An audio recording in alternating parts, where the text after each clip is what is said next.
Assalamualaikum warahmatullahi wabarakatuh. Selamat pagi rekan-rekan, teman-teman, Bapak Ibu dimanapun berada. Saya Fadila selaku dosen di Program Studi Teknik Sipil Fakultas Teknik Universitas Indonesia. Pada kesempatan ini saya akan membahas suatu topik yang sangat relevan untuk pelaku jasa konstruksi, yaitu terkait beton ramah lingkungan. Dan beton ramah lingkungan ini nanti kita kaitkan dengan konstruksi berkelanjutan. Sebelum kita melihat apa itu beton ramah lingkungan, kita lihat dulu apa sih definisi dari beton. Beton yang seperti rekan-rekan sudah ketahui merupakan campuran dari 4 material penyusun utama, termasuk semen, air, agregat kasar, dalam hal ini kerikil, dan agregat halus atau pasir. Dan saat ini hampir tidak ada beton yang ada di lapangan tanpa menggunakan material tambahan yang kita sebut dengan admixtures. Karena admixture ini berfungsi untuk memperbaiki sifat atau perilaku dari beton sogar, sehingga dihasilkan beton yang lebih baik dibandingkan beton tanpa adanya admixture. Dengan kata lain, 5 material penyusun beton adalah air, semen, pasir, kerikil, dan admixture adalah 5 penyusun utama yang tidak boleh dilewatkan.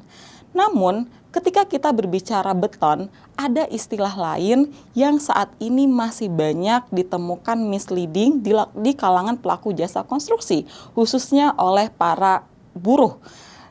Ketika material semen dicampur dengan air, maka dibuatlah sebuah material yang kita sebut dengan pasta semen. Ketika pasta semen ini dicampur dengan agregat halus atau pasir, maka dihasilkanlah sebuah material yang kita sebut dengan mortar. Dan barulah ketika mortar ini dicampur dengan agregat kasar yang kita sebut dengan beton seperti yang tadi sudah saya sampaikan. Satu istilah lagi yang penting yang kita sebut dengan beton bertulang atau reinforced concrete ketika terdapat tulangan di dalam sebuah elemen beton. Kenapa sih saat ini beton masih sering sekali digunakan atau dipilih oleh pelaku jasa konstruksi? Faktanya, beton adalah material yang digunakan terbanyak kedua setelah air. Dan semen sebagai bahan penyusun utama dari beton merupakan material dengan produksi terbesar di dunia dalam hal massa. Kita lihat kegunaan atau keutamaan dari beton tersebut.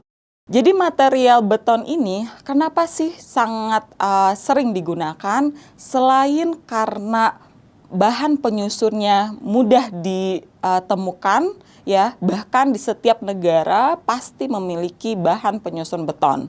Kemudian dalam hal biaya lebih ekonomis dibandingkan baja, kemudian mudah dibentuk sesuai dengan bentuk yang diinginkan, tentu saja dengan bantuan backcasting, fleksibel juga, serbaguna, kuat ya. Tentu saja beton ini memiliki mutu yang relatif cukup kuat. Kemudian tahan lama, khususnya untuk material beton dengan campuran yang memang diperhatikan sehingga menghasilkan beton yang durable atau tahan lama. Dan terakhir ya, dikarenakan beton ini mudah dibentuk, tentu saja kita bisa menghasilkan material beton yang cantik, yang indah, yang enak dipandang. Namun, ketika kita berbicara tentang beton, semen ya, seperti grafik yang saya sampaikan di sini, faktanya semen itu adalah material yang paling banyak diproduksi dan digunakan, bahkan lebih banyak dibandingkan plastik. Namun, perlu diketahui produksi semen ini menghasilkan CO2 yang begitu besar, bahkan sampai di angka 8-9% berkontribusi ke udara dalam hal CO2. Kenapa? Karena pada saat kita memproduksi semen, ada proses yang namanya kalsinasi. Dalam hal ini membutuhkan suhu hingga 1050 derajat, dan disinilah CO2 diproduksi dan dihasilkan dibuang ke udara. Tentu saja hal ini tidak kondisi yang baik dan sangat mencemarkan lingkungan serta tidak baik ketika kita berbicara tentang global warming atau pemanasan global. Sehingga untuk mengatasi hal ini, para peneliti berupaya semaksimal mungkin untuk menghasilkan beton yang kita sebut dengan beton ramah lingkungan. Apa sih beton ramah lingkungan? Jadi beton ramah lingkungan itu tidak hanya dikarenakan di dalam material beton tersebut terdapat material ramah lingkungan, ya seperti limbah, byproduct, waste, dan sebagainya, tetapi ketika material tersebut juga memiliki andil untuk mengatasi isu lingkungan. Nanti akan kita lihat lebih lanjut terkait jenis-jenis dari beton ramah lingkungan ini. Yang pertama yang kita kategorikan sebagai beton ramah lingkungan, ketika di dalam material beton tersebut terdapat limbah atau byproduct dari sisa industri.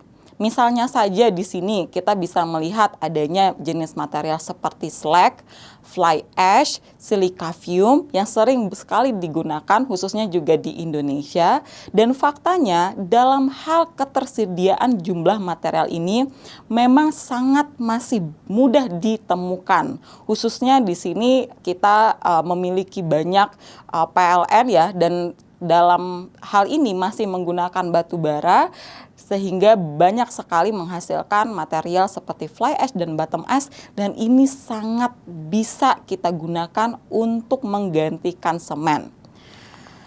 Secara teorinya, 3 jenis material yang merupakan hasil limbah industri seperti silica fume merupakan limbah dari industri silikon, kemudian fly ash dari limbah pembakaran batu bara, serta slag merupakan hasil limbah dari industri baja.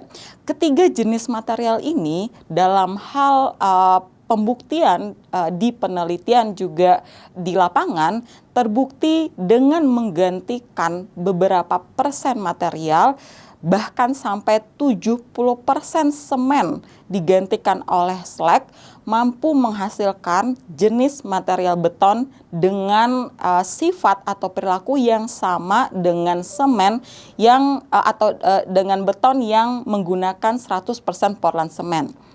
Dengan kata lain, gunakanlah salah satu jenis material tersebut, dan ketika kita menggunakan material ini secara biaya juga lebih murah, tentu saja kita juga sudah dapat mengurangi isu global atau pemanasan global yang merugikan tidak hanya manusia tetapi juga makhluk hidup lainnya. Selain beton ramah lingkungan yang dilihat dari jenis material, beton berpori juga merupakan jenis beton ramah lingkungan. Kenapa? Karena ketika kita menggunakan beton berpori ini khususnya untuk perkerasan jalan, maka secara tidak langsung sesuai dengan fungsi dari beton berpori ini, ketika terjadi hujan, air yang ada di permukaan beton ini atau di perkerasan akan mengalir ke dalam tanah, dan tentu saja ini dapat mengurangi limpasan hujan dan tentu saja dapat mengurangi resiko terjadinya banjir. Dan ada beberapa contoh lainnya yang sebenarnya termasuk atau kategori beton ramah lingkungan atau beton berkelanjutan. Sebut saja beton precast atau beton pracetak, beton 3D printing juga merupakan salah satu contoh dari yang kita sebut sebagai beton berkelanjutan. Kenapa? Karena ketika kita memproduksi atau membuat beton pracetak di pabrik dalam hal limbah, karena sudah sesuai dengan perhitungan dan backcastingnya, maka kita akan menghasilkan limbah beton yang minim. Bahkan jumlah material yang digunakan pun relatif terkontrol dibandingkan jika kita melakukan cast in situ ya, atau pengecoran langsung di lapangan. Begitu juga beton 3D printed.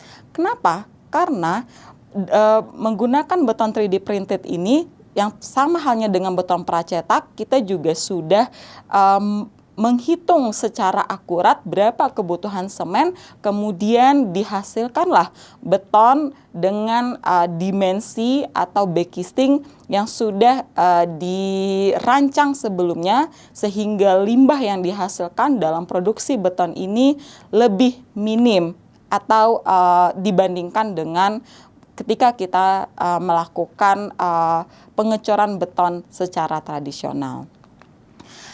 Demikianlah yang dapat saya sampaikan untuk kesempatan kali ini. Jika ada pertanyaan lebih lanjut, dapat menghubungi email saya fadilahmuslim@ui.ac.id.